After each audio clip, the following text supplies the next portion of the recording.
কোন দিন আপনার ভিতরে ঢুকে আমরা যে কি করব জানি না, কিন্তু পাগল হয়ে যাব তখন। কিন্তু হাসিনা কি করলো, 5 লাখ 5.5 লাখ টাকা তার বোন শেখ রেহেনাকে দিয়া লোটা কামাল আর এইদিকে দরবেশ সালমান এফ রহমান এদেরকে দিয়ে একটা সিন্ডিকেট করে আমাদের প্রবাসী ভাইদেরকে 5.5 লাখ করে নিল। রাতারাতি 6 মাসের মধ্যে কয়েক হাজার কোটি টাকা প্রবাসী ভাইদের কাছ থেকে লুটপাট করলো। আমার কথা হলো, হাসিনা হলো জঘন্য, শেখ রাহানা হলো জঘন্য স্কয়ার, কিন্তু এখন আছে আসিফ নজরুল স্যার, ওনাকে আমি কি বলবো।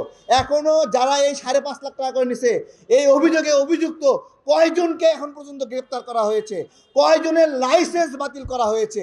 দাবি করছি, এখানে পররাষ্ট্র দপ্তরের উপদেষ্টা রয়েছেন, আপনার দপ্তরের আন্ডারে এই দূতাবাস, মালয়েশিয়া দূতাবাস, দুবাই দূতাবাস, এগুলো আপনার দপ্তরের আন্ডারে। আপনি একবার স্বরাষ্ট্র দেখাবেন আর একবার প্রবাসী কল্যাণ দেখাবেন, এইসব দেখাতে দেখাতে কোন দিন আপনার ভিতরে ঢুকে আমরা যে কি করব জানি না, কিন্তু